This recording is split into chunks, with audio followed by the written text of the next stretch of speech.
these views and the opinions and the ground situation, we decided to announce elections to the 5 states with safety norms in place. At the heart of election process lies the sanctity and absolute veracity of the electoral roll. Subsequent to the recently conducted special assembly revision exercise, the final electoral roll has been published on 5th January 2022 with 1st January 2022 as the qualifying date and is available to all political parties. Commission laid emphasis on registration of new age voters, women and persons with disabilities. A total number of 18.34 crore electors, including service voters, will take part in this election, out of which 8.55 crore are women electors. As a result of the hard work done by our officers in the field, we have some very encouraging figures to share with you, and there was a lot of emphasis on increasing the gender ratio, that is the women's participation in electoral process, and I am happy to say that it has been increased in all the 5 states and as compared to the last assembly elections, and with Uttar Pradesh witnessing the maximum increase of 29 points, followed by Goa 24 points, Manipur 19 points, Uttarakhand 18 points and Punjab 10 points. With this result, the gender ratio of various states is as under: Goa 1056, Manipur 1065, Punjab 902, Uttarakhand 928 and UP is 868. As many as 24.9 lakh first time electors, that is between the age of 18-19, have got registered in the 5 states, and out of these first time women electors are 11.4 lakhs. In the 5 foregoing states, a total of 13.01 lakh PWD voters and 31.47 lakh senior citizens 80 plus age have been mapped. Their participation has been increasing and their presence at the polling stations serves to inspire the younger generation. Service electors, the personnel and security forces deployed in India's far-flung borders, and mission staff, 5.29 lakh service voters will vote in coming elections. After the electors, I would like to tell you about the polling stations. Another area of focus for the Commission has been the facilities available at the polling stations. We had instructed all COs and all DOs to visit all major polling stations to see and to ensure that all assured minimum facilities are available on all the polling stations. And like AMF, like drinking water, waiting area, electricity, ramps, toilets has been made available at all polling stations. All polling stations shall be necessarily located at ground floor for the accessibility point of view. They will be equipped with all COVID mitigation facilities like sanitizers, thermal scanners, masks, gloves, so that they are absolutely safe to our voters. And in view of the pandemic situation, the maximum number of electors at a polling station has been reduced from 1500 to 1250. With this particular reduction in the number of voters at a station, we have to increase our polling stations to 30,330 more, and now the total number of polling stations is 2,15,368. So the number of polling stations have been increased by 16% than the earlier assembly elections of 2017. Another significant indicator of the pressure on polling booths is the average number of voters per polling booth. By reduction of these numbers, our numbers of range from 672 in Goa, 688 in Manipur, 699 in Uttarakhand, 862 in Punjab and 862 in UP. So these are comparable to the best in the world. On an average, these are the numbers for per person for per polling stations. So all stations are less than 1000 and you see 688, 699, which is very comfortable, and we can give a very good polling station experience to the voters. As a part of our firm commitment towards greater constructive participation of women in the electoral process, Commission has mandated that at least one polling station managed exclusively by women shall be set up in every assembly constituency. Our officers have identified even much more than that. There are 690 assembly constituency, but we are setting up a total of 1,620 such polling stations that will be totally manned by women staff and the women security personnel as well. This will definitely empower the women, will set an example for others. The women can come freely to cast their votes without any hesitation and without any problem. Similarly, some polling stations will be exclusively managed by persons with disabilities. That will also give a sense of confidence to the persons and an inspiration to others. We have made special arrangements for PWDs. Commission is truly committed to ensuring a comfortable polling environment to persons with disabilities. They shall be given priority for entering polling booths, provision made for designated parking spaces close to the entrance of polling stations. Volunteers shall be available to facilitate PWDs. Wheelchairs will be arranged. All polling stations will be having a gentle ramps so that there should be no problem to our persons with the disabilities. We have made arrangement for the postal ballot facility for absentee voters, and 3 types of absentee voters have been identified, that is the senior citizens with the age above 80 plus, the PWDs with the benchmark disability, and those who are COVID affected. A polling team consisting of 2 polling officials along with a videographer and security will then go to electors' house along with the voting compartment and get the electors to vote on the postal ballot. That is just like ECI at the doorstep of the voter. Candidates will be provided a list of such electors along with route chart and a schedule so that they may send their representative accordingly. Therefore, there is absolutely transparency as far as this absentee voter is concerned. We have also given a facility of online nomination to the candidates. This is an optional facility, and we would like the candidates should use this facility so that the physical contact can be reduced and online facility can be fully utilized by the candidates who are coming for contesting the poll. Friends, another important issue is the candidates with the criminal cases. Each and every voter has a right to know the background of the candidate. Among other measures to ensure ethical elections, emphasis is also given on mandatory publicity of criminal antecedents. Candidates with criminal antecedents are required to publish information in this regard in newspaper and through television channels on 3 occasions during the campaign period.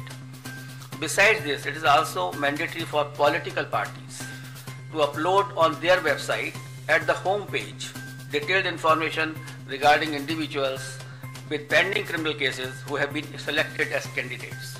Along with the reasons, the political party will have to give the reasons as to why this particular candidate has been selected and no candidate without any criminal antecedent was selected, and winnability is not the criteria for the same. And the details will be published within 48 hours of the selection of the candidate and not prior to 2 weeks before the first date of filing of nomination as was done earlier. The details of such candidates will also be available on Know Your Candidate, that is the app developed by the ECI. Measures for ensuring peaceful and transparent polls. All critical events will be videographed.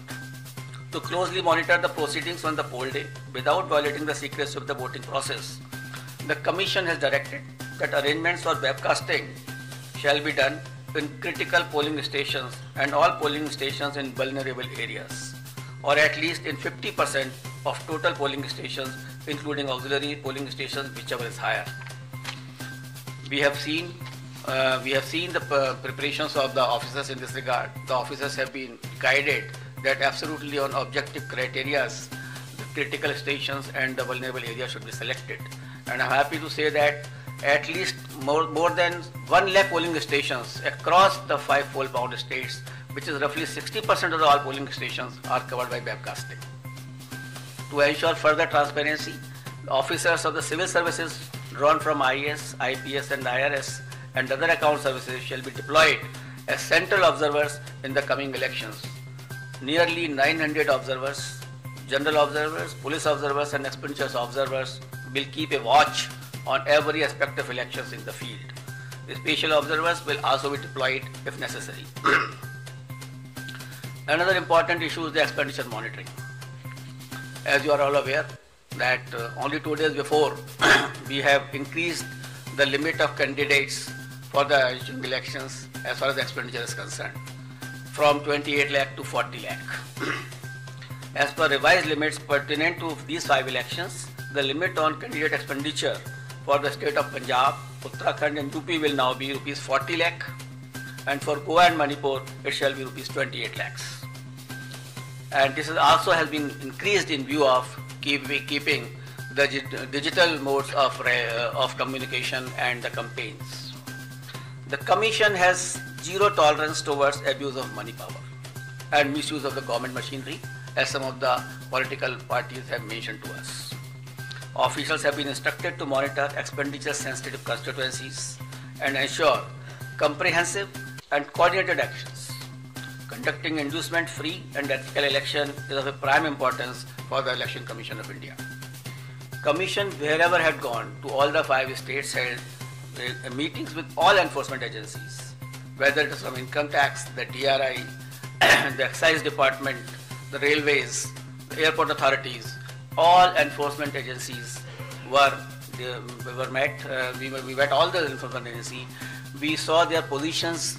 We directed them that no illegal money, no illegal, just alcohol or any freebies or drugs can be distributed. They will have to, increase their efforts in this regard.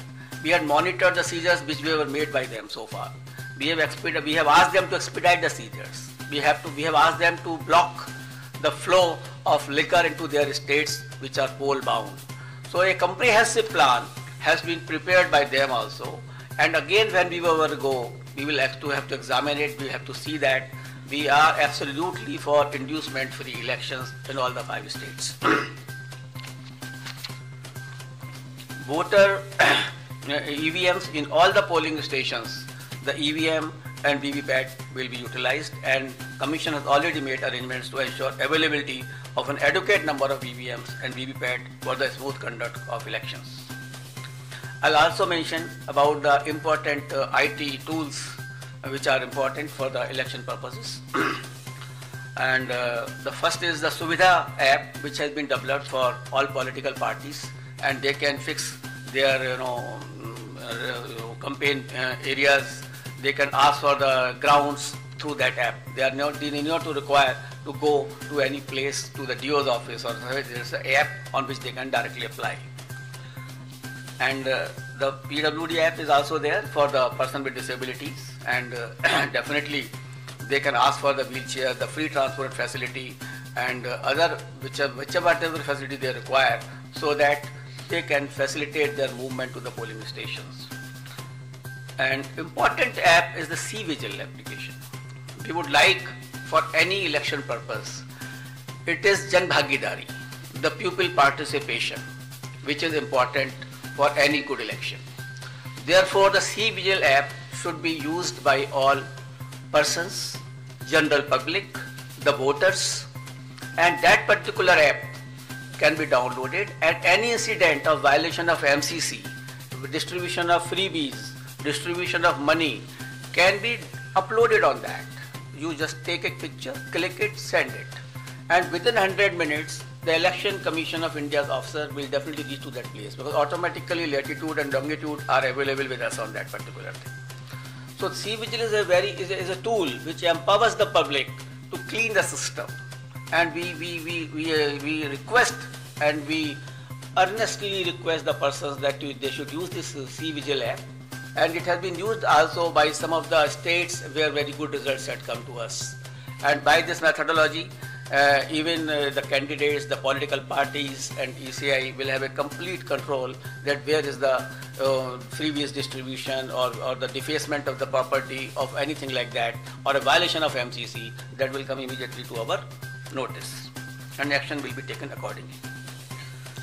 The model of conduct of course, the MCC comes into effect immediately from the announcement of schedule Commission had made elaborate arrangement for ensuring the effective implementation of MCC guidelines, and any violation of these guidelines would be strictly dealt with. I also like to mention about the sweep activities.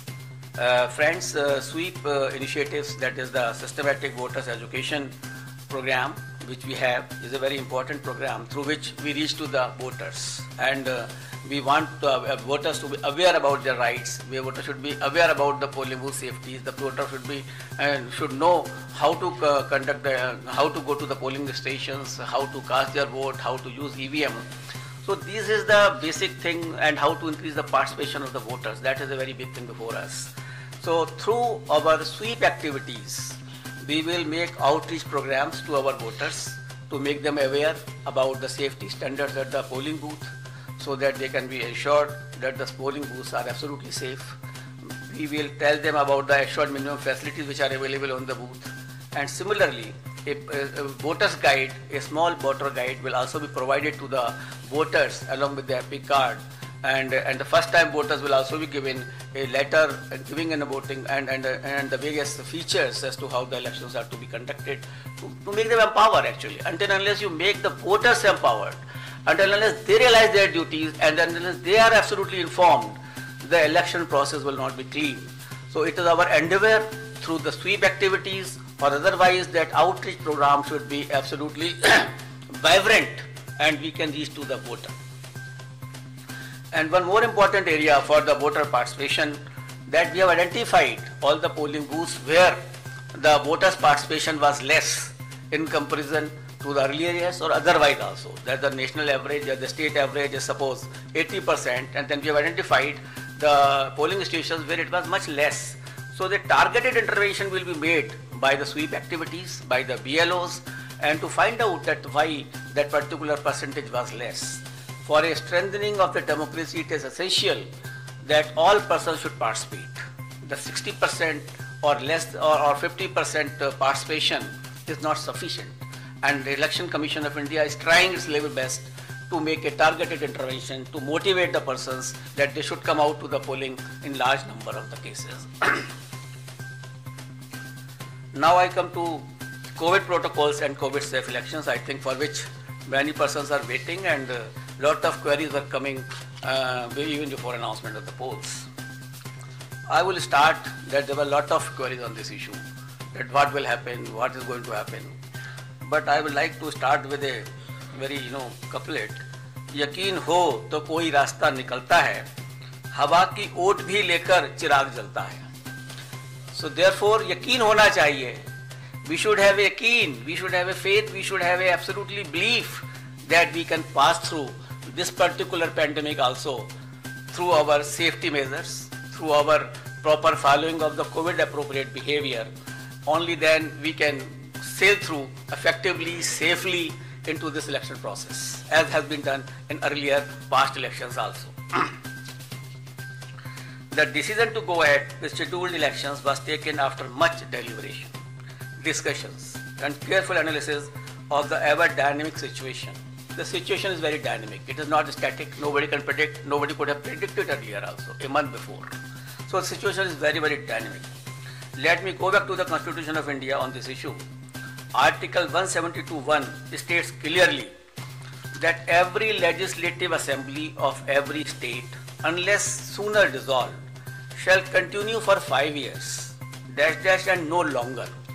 So the period of any constituency is only up to 5 years and no longer. Any postponement of the assembly may result in a situation which denies people of that state the right to elect an accountable government of their choice. The government will have to be of their choice. It is a democratic process. Democracy forms part of the basic structure of the Constitution, and holding of timely election is the essence of maintaining democratic governance, and this task has been given to the Election Commission of India to hold timely elections. Commission has directed that all central state government officials deployed for election duty shall be doubly vaccinated. So all the officials who will be on the election duty will be doubly vaccinated. On the recommendation of the ECI, the Union Health Ministry has issued orders on 8 February 2021 that all election officials and employees will be treated as a frontline workers, and all eligible officials shall be given a precautionary booster dose accordingly. So these persons will also be given a booster dose, the precautionary dose also. With this, my all polling officials who are on the poll duty will be fully safe. So I have spoken that my booths are safe because my booths are fully sanitized, and all provisions of the gloves, sanitizer and everything is there. And here are the polling officials who are the safe. We have directed on our visits also and otherwise also, we have directed the chief secretaries of all polling going states to accelerate the first and second dose of vaccination to all eligible citizens above 18 years. Wherever we have gone, in all the polling stations, we have reviewed the situation of the vaccination. And as you people have also reported, you have also informed that we have asked the chief secretaries to expedite this first dose as well as second dose to my electors of this country. And let me share with you the vaccination program, and they have accelerated the vaccination of the persons of various states. Let me share some vaccination figures with you. Data is on January 7th, 2022. In Goa, more than 95.8% people have been vaccinated with both the doses. So almost all population of Goa has got double vaccination. And in Uttarakhand, people have got 99.6% people have got their first dose and 83% have got the second dose. So in Uttarakhand also, the large number of population is vaccinated. In Uttar Pradesh, which was lacking earlier, but after our interventions and after our discussions over there, 90% population had been administered first dose and more than 52% had taken both the doses.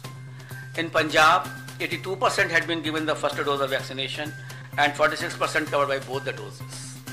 In Manipur, 57% had been jabbed with the first dose while 43% had been administered both the doses. In absolute figures, as on January 7, 2022, more than 15 crore people in these 5 states together have got the first dose of vaccine and more than 9 crore people had been administered both the doses. So this was regarding the safety of electors. There are 3 components of the elections: polling booth, polling officials and the electors. So the commission has taken steps that all these 3 should be the safe area. As far as the electors are concerned, most of the persons have got the vaccination, as I have just mentioned to you. The polling officials are doubly vaccinated with the booster dose also. Polling stations are safe, as I mentioned to you, that all sanitizations have been done, and before polling also, all polling booths will be fully sanitized. We have also seen the positivity rate of these states before taking decisions. I'll tell you that the weekly positivity rate in UP was only 0.24%. In Uttarakhand it was 1.01%. In Punjab it was 2%. Hello? Figures. Achha, figure. In UP the positivity rate was 0.24%. In Uttarakhand the positivity rate was 1.01%. In Punjab it was 2.1%. In Manipur it was 1.1%, and Goa it was something around 13% because of the newer party by the outsider in that state. So these are the positivity weekly rates which we have seen and perused by all of us. And we have taken the opinion of medical experts, the Union Health Secretary and other secretaries as I discussed with you. We have appointed health nodal officers at the district, state and assembly constituency level and in all polling states. And in view of COVID concerns, polling time has been increased by 1 hour in all 5 states, and the time will be notified when the notification will be issued of those particular states. In view of emphasis on non-contact based campaign during pandemic conditions, Commission has decided to double the free equitable time allotted to the recognized political parties on Doordarshan and AER during these elections. It is expected that all stakeholders, namely political parties, candidates, campaigners, voters and authorities engaged in the election process shall be conscious of their prime duty towards public health, safety, and therefore shall abide by the general instructions and other norms of COVID appropriate behavior as mandated by the respective authorities prescribed. Further, political parties and candidates are advised to conduct their campaign as much as possible through digital, virtual media platforms, mobile-based mode instead of physical mode, ensuring strict compliance of COVID safety norms. And keeping it in mind, the expenditure limit of the candidates have already been increased from 28 to 40 lakh. A detailed guidelines are being issued and which will be given to all of you regarding the COVID guidelines 2022 as to how the political parties, how the election officials, how the EVM persons will be dealt with and will be dealing with the COVID appropriate behavior. But the main point I would like to share with you, the Commission has decided that no road show, padyatra, cycle, bike vehicle rally and procession shall be allowed till 15th January 2022. Commission shall subsequently review the situation and issue further instructions accordingly. So up to 15th of January, because the situation is dynamic, it is not static. No road show, no padyatra, no cycle, bike or vehicle rally and any procession. Similarly, no physical rally of political parties or probable candidates or any other group related to election shall be allowed till 15th January. Commission shall subsequently review the situation considering the situation of the pandemic and issue further instructions accordingly. So up to 15th of January, there is absolutely a moratorium of physical rally and physical road shows. Between 8 p.m. and 8 a.m., no rallies and public meetings. Similarly, like a campaign curfew that on any campaign day, that will continue. No nukkad sabhas will be allowed on public roads, roundabouts or public streets or corners.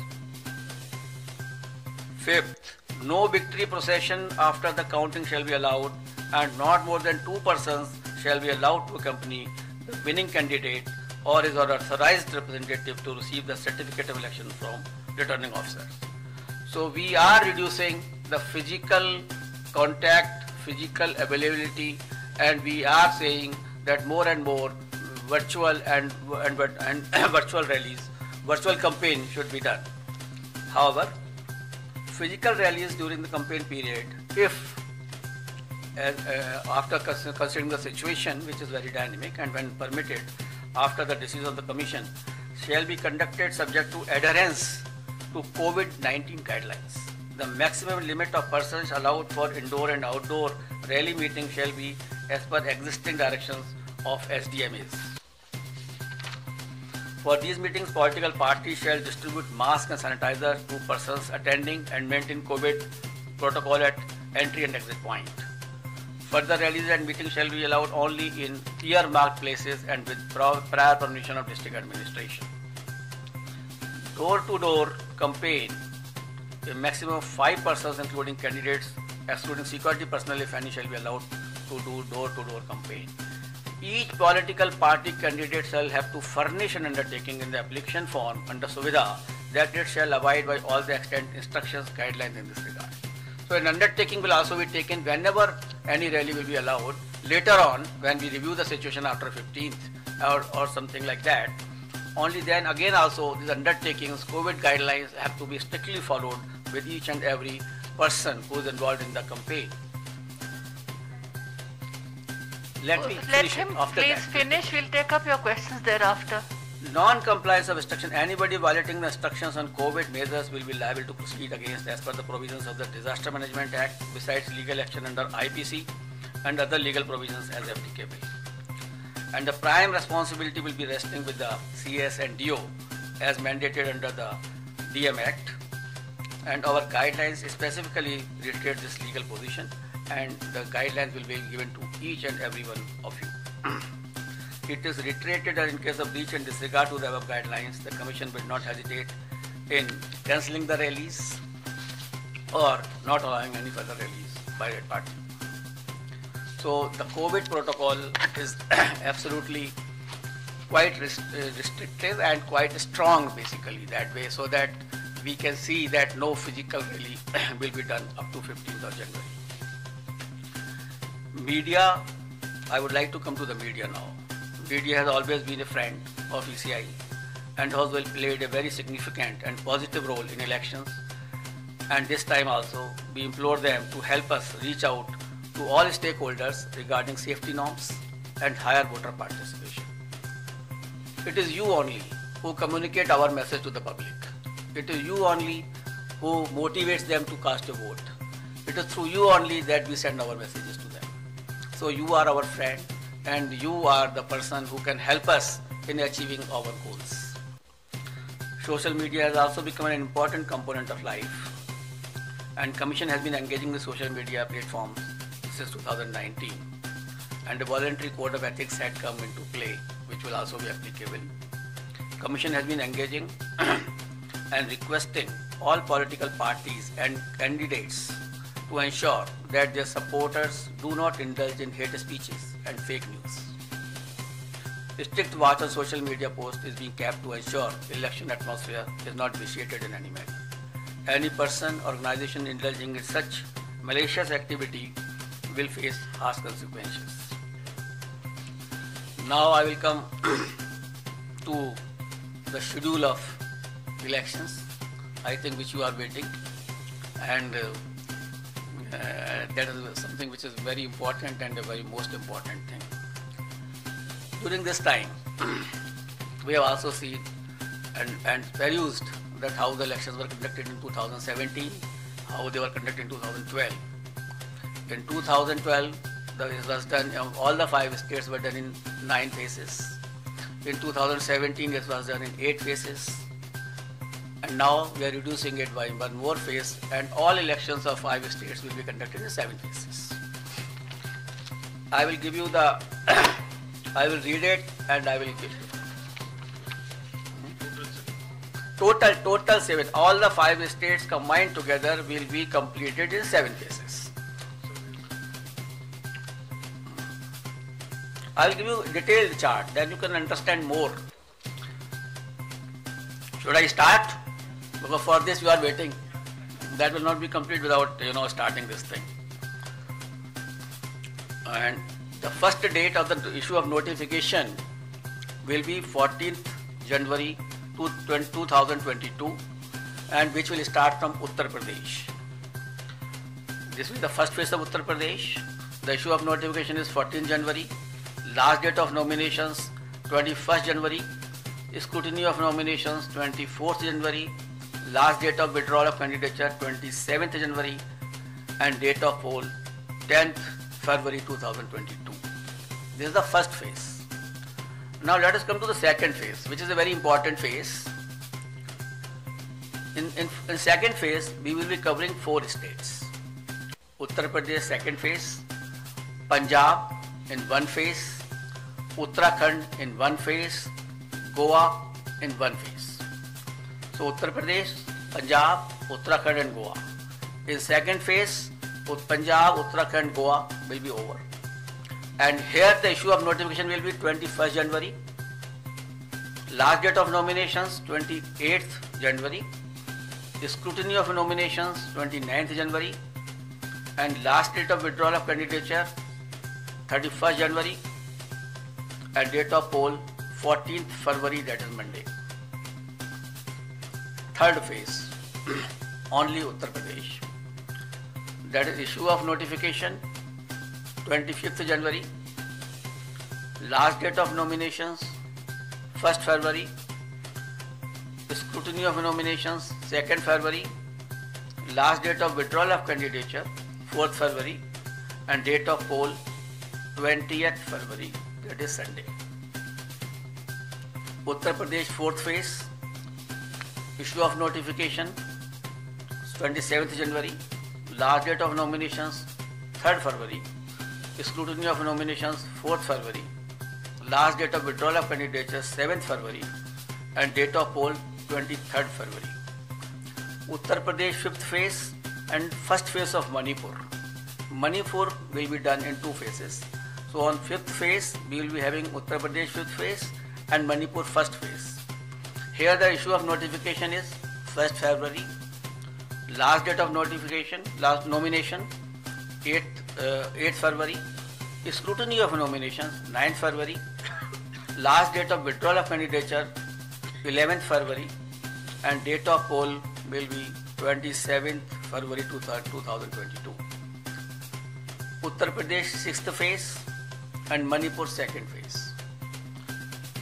Here the issue of notification will be 4th February 2022. Last date of nominations 11th February 2022.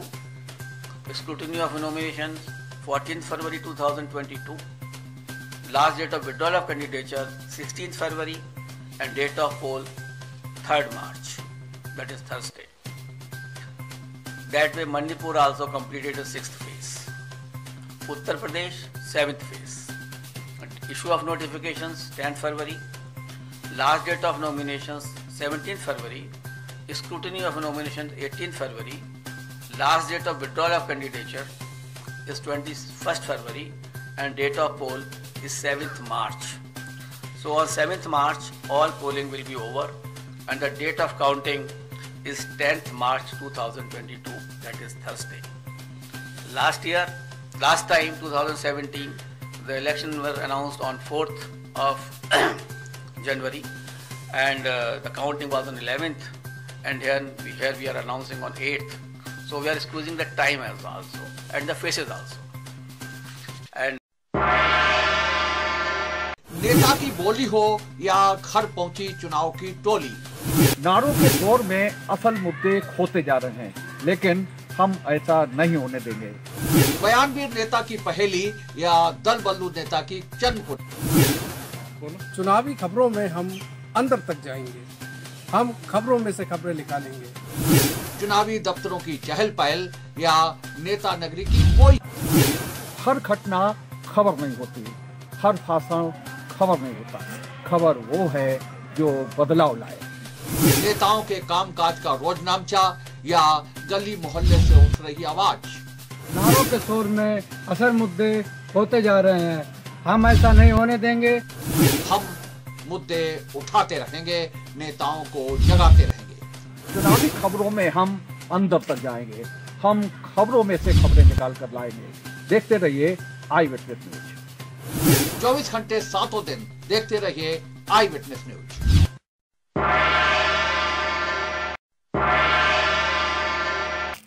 उम्मीद है आपको हमारी ये खबर पसंद आई होगी। आप इसे लाइक करिए, अपने दोस्तों के साथ शेयर करिए और उस पर कमेंट करिए। अगर आप पहली बार हमारे चैनल से जुड़े हैं तो चैनल को सब्सक्राइब करना मत भूलिए। यही निवेदन आपसे है।